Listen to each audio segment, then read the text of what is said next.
اللہ اپنے بندوں کی دعائیں رد نہیں کرتا۔ سعودیہ کی ایک بوڑھی خاتون جس کا ایک چھوٹا سا بچہ ہڈیوں کی بیماری کے اندر مبتلا ہے۔ واقعے کی تفصیل کچھ یوں ہے کہ سعودی حکومت تمام بڑے ڈاکٹرز کی ایک میٹنگ منعقد کرتے ہیں، جس کے اندر ریاض کے سب سے مشہور ڈاکٹر عمر کو بھی بلایا جاتا ہے۔ ڈاکٹر عمر جب ریاض ایئرپورٹ پر پہنچتے ہیں تو انہیں پتہ چلتا ہے کہ موسم کی صورتحال خراب ہونے کی وجہ سے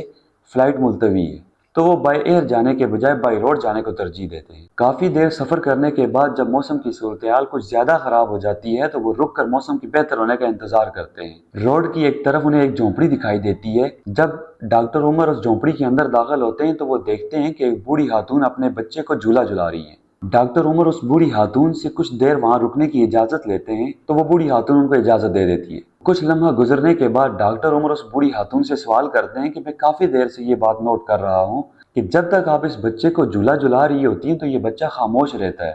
لیکن جیسے ہی آپ اس کا جھولا جھلانا بند کرتی ہیں تو یہ رونا شروع کر دیتا ہے، اس کی کیا وجہ ہے؟ تو وہ بوڑھی خاتون ان سے کہتی ہے کہ اس بچے کے والدین ایک روڈ ایکسیڈنٹ کے اندر مارے گئے ہیں اور اس بچے کو ہڈیوں کی بیماری ہے۔ ڈاکٹر عمر اس بوڑھی خاتون سے کہتے ہیں کہ یہاں قریب کوئی ڈاکٹر نہیں ہے جو اس کو دیکھے؟ تو وہ بوڑھی خاتون ڈاکٹر عمر سے کہتی ہے یہاں بہت سارے ڈاکٹر ہیں، لیکن اس بچے کا علاج صرف ڈاکٹر عمر جو ریاض کے اندر موجود ہے وہ کر سکتا ہے، اور میرے پاس اتنے پیسے نہیں ہیں کہ میں اس کے پاس جا سکوں۔ لیکن ہر روز عشاء کی نماز کے بعد میں اللہ رب العزت سے ایک دعا کرتی ہوں کہ اللہ اگر میرے پاس اتنی سہولیات نہیں ہیں، میرے پاس اتنے پیسے نہیں ہیں کہ میں اپنے بچے کا علاج کروانے کے لیے ریاض ڈاکٹر عمر کے پاس جا سکوں جو ہڈیوں کا سب سے بڑا ڈاکٹر ہے، تو قادر ہے، تو علی کل شیء قدیر ہے،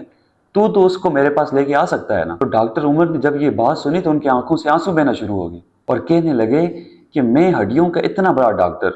کہ جس سے لوگ ملاقات کرنے کے لیے مہینوں انتظار کرتے ہیں، لیکن اللہ رب العزت نے اس بوڑھی خاتون کی دعا کو قبول کیا اور مجھے ریاض سے اٹھا کر لا کر اس کے سامنے کھڑا کر دیا۔ تو اس واقعے سے ایک بات تو ثابت ہو جاتی ہے، اللہ پر توکل اور یقین مزید بڑھ جاتا ہے کہ اللہ رب العزت دیر تو کرتے ہیں لیکن ہماری دعاؤں کو رد نہیں کرتے۔